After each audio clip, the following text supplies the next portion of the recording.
Hello दोस्तों, स्वागत है आपका क्रेजी जैक ट्यूटोरियल की एक और नई क्रेजी सी वीडियो में।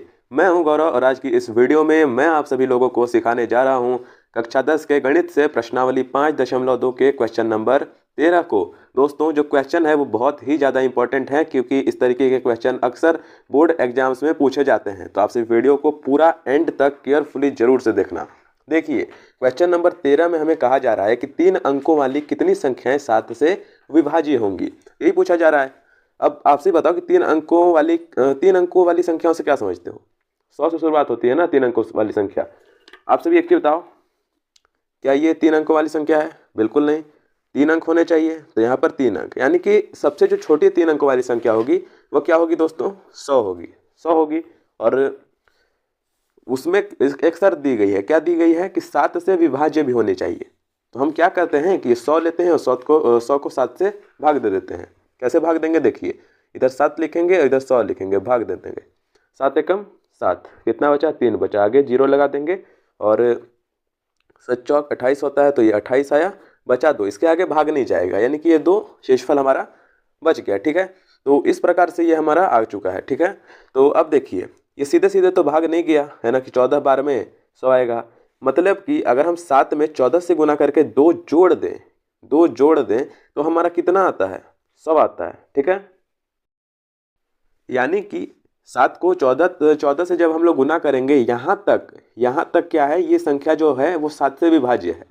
इसके बाद 100 नहीं है, मतलब कि 14 को 7 से गुना करेंगे, कितना आएगा? 98 आएगा। तो ये जो 98 है ये 7 से विभाज्य है ना, पर जो हमारा 100 है वो नहीं है। तो हमें 3 अंकों वाली संख्या चाहिए, ये 2 अंकों वाली है। अगर हम इसमें 7 जोड़ दें, क्या करें कि 7 जोड़ दें, 3 अंकों वाली सबसे छोटी संख्या मिल जाएगी जो 7 अंकों से विभाज्य है। तो अगर 98 में हम लोग 7 जोड़ देंगे, कितना आएगा हमारा? 105 आएगा।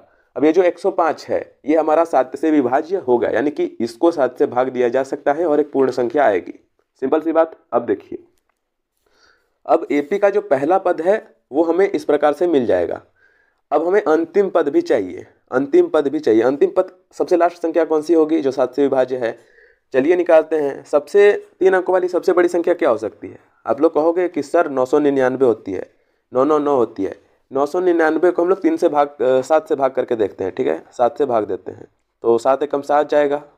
ठीक है, कितना बचेगा? 7 8 9, 2 बचेगा। यहाँ पर 29 लिखेंगे, 7 चौक 28 होता है, ये 28 आएगा। बचेगा हमारा 1, आगे 9 है, 7 दूनी 14 होता है, तो ये आएगा 14। बचा कितना? 5 बच जाएगा। 5 बच जाएगा, यानी कि ये जो है हमारा 5 बच गया।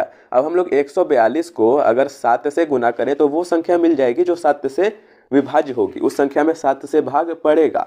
अब 142 में जब हम लोग 7 से गुना करेंगे तो हमारा आ जाएगा 994। कैसे आएगा? 7 दूनी 14 का 4 हाथ में 1। ठीक है, और 7 चौक 28, 1 29 का 9 हाथ में 2, 7 एकम 7 और 1 8 9। ठीक है, 994 हमारा आएगा। ये है हमारी फर्स्ट संख्या और ये है हमारी लास्ट संख्या। ठीक है, अब देखिए, हमें एपी बनानी है। एपी कैसे बनाएंगे हम लोग? यहाँ पर अब मेन काम शुरू होता है। यहाँ तक आपसे बेसिक चीज़ें समझ गए। ये हम लोगों ने इसलिए किया क्योंकि यहाँ पर हमें एपी नहीं दी गई है। अगर एपी दी गई होती तो इतना करने का जरूरत ही नहीं था। अब यहाँ पर हम लोग सबसे पहले लिखेंगे हल। हल लिख लेने के बाद अब हम लोग क्या करेंगे कि एपी बनाएंगे। एपी कैसे बनाएंगे? एपी लिख देंगे और इसके आगे ऐसा बराबर का निशान लगा करके एपी लिखेंगे। एपी कैसे, कहाँ से शुरुआत होगी? तो 105 से शुरुआत होगी। 105। अब 105 में अगर हम लोग 7 जोड़ेंगे, हमारा आ जाएगा 112। 112 में 7 जोड़ेंगे 119 आएगा, और इस प्रकार से ये बढ़ते जाएगा। लास्ट संख्या कौन सी थी? आखिरी में हम लोगों ने कौन सा निकाला था? तो हम लोगों ने निकाला था 994। तो 994 यहाँ पर मैं लिख देता हूँ।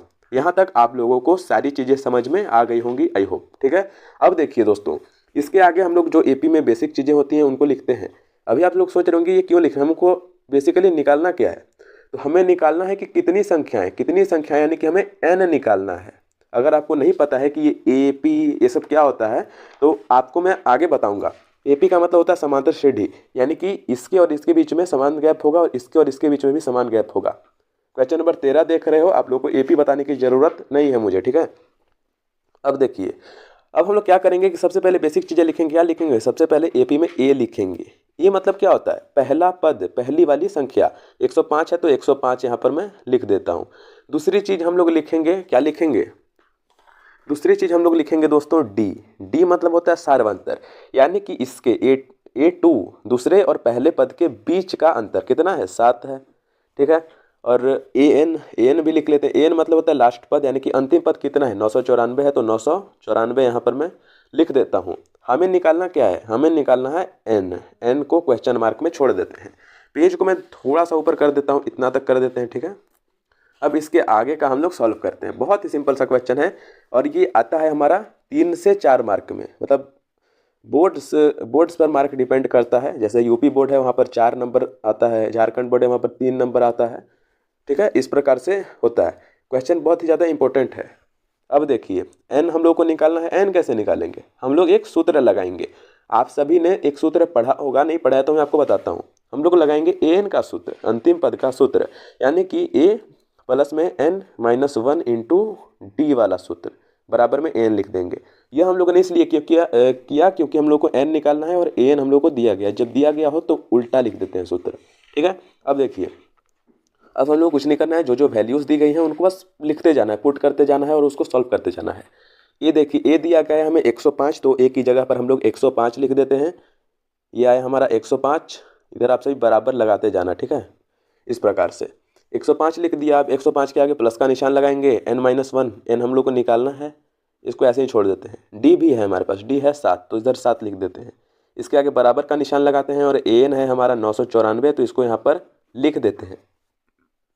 अब देखिए दोस्तों, अब हम लोग क्या करेंगे कि यहाँ पर 105 देखिए ये अकेला है। अब इसको उधर साइड में हम लोग भेज सकते हैं। आप लोग को कहोगे कि इसको क्यों नहीं भेज रहे? इसको ही भेजेंगे, ये जो 7 है इसको ही भेजेंगे, ये बाद में जाएगा, पहले इसको भेज देते हैं। तो 105 को जब हम लोग उधर साइड में भेजेंगे तो ये आएगा, क्या आएगा? n-1 रह जाएगा, इंटू 7 भी रह जाएगा। इसके आगे बराबर का निशान लगेगा और 994 है तो 994 पहले लिख देंगे। अभी ये वाली संख्या प्लस की है, जब हम लोग इधर से इसको इधर भेजेंगे तो ये क्या हो जाएगा?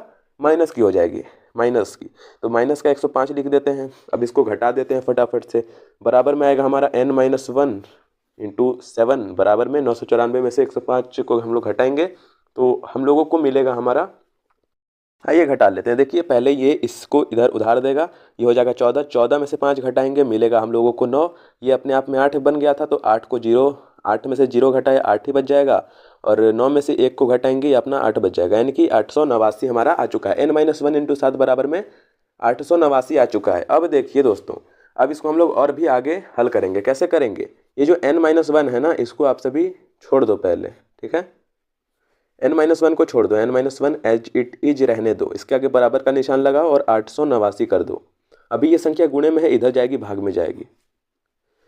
अब 889 को हम लोग 7 से जब भाग देंगे, 889 को जब हम लोग 7 से भाग देंगे तो हमारा क्या आएगा? और मैंने फटाफट से भाग दे दिया है, आया है हमारा 127। तो यहाँ पर मैं इसको काट करके और यहाँ पर 127 छोटा में लिख देता हूँ। अब क्या करेंगे कि n-1 बराबर में हमारा क्या आया? तो 127 आया। इसको ब्रैकेट में कर भी सकते हो, यहाँ से नहीं भी कर सकते हो, कोई दिक्कत नहीं है। अब देखिए, खैर कर ही देना, करना ही ठीक रहेगा। अब हम लोग क्या करेंगे कि n का मान ज्ञात करेंगे। n का मान कैसे आएगा? यहाँ पर देखिए बराबर का निशान पहले लगा देते हैं, इसके आगे n लिखते हैं, n के आगे अब बराबर लिख देते हैं। ये आएगा 127। अभी देखो यहाँ पर ये माइनस की संख्या है, ये जब उधर जाएगी तो प्लस की संख्या हो जाएगी, यानी कि 1। अब n बराबर में आया हमारा 128, यही हो जाएगा आंसर। रुको अभी एक चीज़ रुको, एक लाइन हम लोगों को यहाँ लिखनी पड़ेगी दोस्तों, जिससे जो है एग्जामिनर को और अच्छा लगेगा और नंबर देने में बिल्कुल भी कमी नहीं करेगा, ठीक है। अब देखिए एक लाइन यहाँ पर लिखेंगे हम लोग, क्या लिखेंगे कि अतः 3 अंकों वाली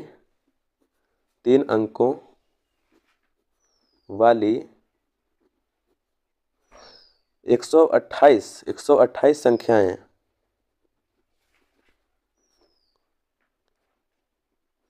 7 से विभाज्य हैं, ठीक है, विभाज्य हैं। आई होप दोस्तों आपको वीडियो अच्छी लगी होगी। अगर आपको वीडियो अच्छी लगी, आप सभी सारी चीज़ें समझ गए, प्लीज़ वीडियो को एक लाइक ज़रूर से कर देना। एंड आप सभी में से जितने भी लोग चैनल पर नए हो, चैनल को सब्सक्राइब करके जो बेल वाला आइकॉन है उसको प्रेस करना, देन उसको ऑल पर सेलेक्ट कर देना। इससे क्या होगा कि आपको आगे आने वाली हर वीडियो की नोटिफिकेशन सबसे पहले मिलेगी, जिससे आप सभी आकर के वीडियो को देख सकोगे। एंड अपने क्लासमेट्स के साथ इसको शेयर भी आप सभी कर सकते हो अगर आपका मन हो तो। एंड एक और चीज़, इससे पहले के जितने भी प्रश्न हैं और इससे पहले की जितनी भी प्रश्नावलियाँ हैं, सबके आपको लिंक डिस्क्रिप्शन बॉक्स में दिए गए हैं। अगर आप सभी चाहो तो वहाँ से जा कर के देख सकते हो। एंड एक और चीज़ मैं आपको बताना चाहता हूँ कि जो प्रश्नावली का क्वेश्चन नंबर 6 है वो भी बहुत ही ज़्यादा इंपॉर्टेंट है। आई बटन में लिंक आ रही होगी, आप सभी वहाँ से डायरेक्टली जा करके देख सकते हो। आई बटन ऊपर साइड आ रहा होगा, आप सभी देख लो, ठीक है। चलिए दोस्तों, अब मिलते हैं अगली वाली वीडियो में अगले वाले क्वेश्चन के साथ। तब तक के लिए जय हिंद, वंदे मातरम।